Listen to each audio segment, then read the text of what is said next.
And now we come to the time of the double.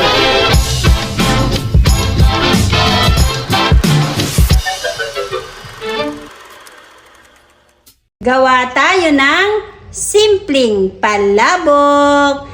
Good morning mga kamamsi ko dyan. Meron tayo ditong 500 grams na special palabok noodles.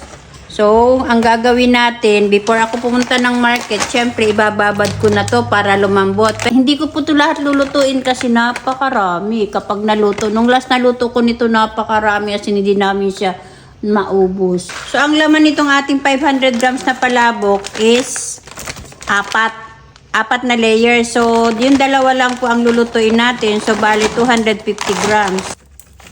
After 2 hours ko na pagkababad ng ating palabok na noodles, so paghihiwalay-hiwalay natin ito. So, ayan, nasala na natin yung ating palabok noodles. So, bumili lang po ako ng 3 piraso na manok. Ito ay almost 60 pesos. 1/8 cup ito na sweaty seeds. Lagyan natin siya ng 1 cup na mainit na tubig. 3 piraso na chicharin ito mga kamamsi. So, durugin muna natin. Napaka-konti. Nung nadurog na, napaka-konti. Budget na budget yan mga kamamsi. So, ayan mga kamamsi, wala pa yung 1 cup. Paglagay tayo ng oil, konting oil lamang. Then, ilagay natin yung 60 pesos na manok. Okay na to mga kamamsi. Set aside muna natin yan dyan sa tabihan at magigisa na tayo ng ating 3 cloves of garlic. Then, ang ating isang sibuyas. Then, asutay-sutay nyo lang yan. Lagyan natin siya ng konting tubig galing sa ating aswete. Isang chicken cubes. Patis.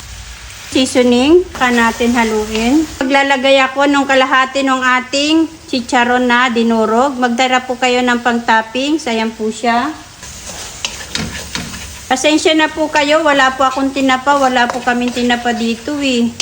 Naghanap po ako. Wala po akong makitang tinapa. 1 teaspoon pamintang durog. Pautay-utay nyo lang pong alagyan ng tubig nung binabara natin ng aswete seeds para po magkakulay yung ating manok at para maluto na rin po yung ating chicken. So ayan mga kamamsi, luto na yung ating manok. So kukuha ako ng pang-toppings. 2 kutsara lang po ang kinuha natin na pang-toppings. Maglalagay na tayo ng tubig. Yung tubig po ay depende na po sa inyo. Kasi po, if ever nahilaw pa po yung inyong palabok noodles, syempre, dadagdagan nyo po ng pakonti-konti na tubig. Ganun lang po yun. Patis. Tansyahin nyo lang. Huwag naman yung alatan. Konting pamintang durog. Konting seasoning. Then, para magkakulay yung ating palabok, syempre, lalagay na natin yan lahat. Salain nyo. Huwag nyo ididiretso. Haluin nyo lang po yan at hintayin lang po muna natin na kumulo. So, ayan, kumukulo na siya. Ilagay na natin yung ating binabad na pansit palabok noodles. Saka natin yan haluin. Dadagdagan nyo lang po ng tubig ng pakonti-konti. Much better kung mainit na tubig.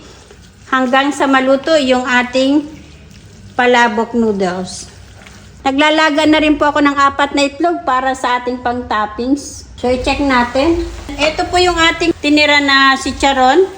Maglalagay po ako ng konti. And then yung konti po ay para pang-toppings. And then saka po natin ihalo diyan.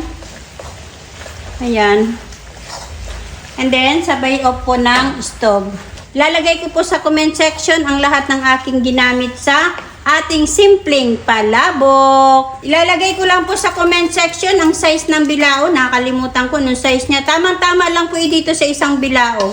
Ito po yung aking sineperate kanina na ginisa natin na manok. So, toppings lang po natin yan dyan. Yung ating sineperate kanina na dinurog natin na beef chicharon. Ibudbud lang natin dyan. Abudburan din natin yan ng sibuyas dahunan. Halagyan din natin yan ng kalamansi sa mga tabihan.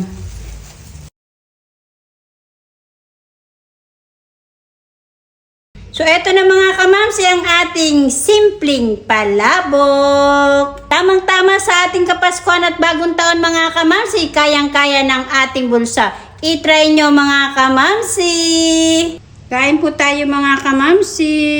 Kalamansi. Kain po mga kamamsi.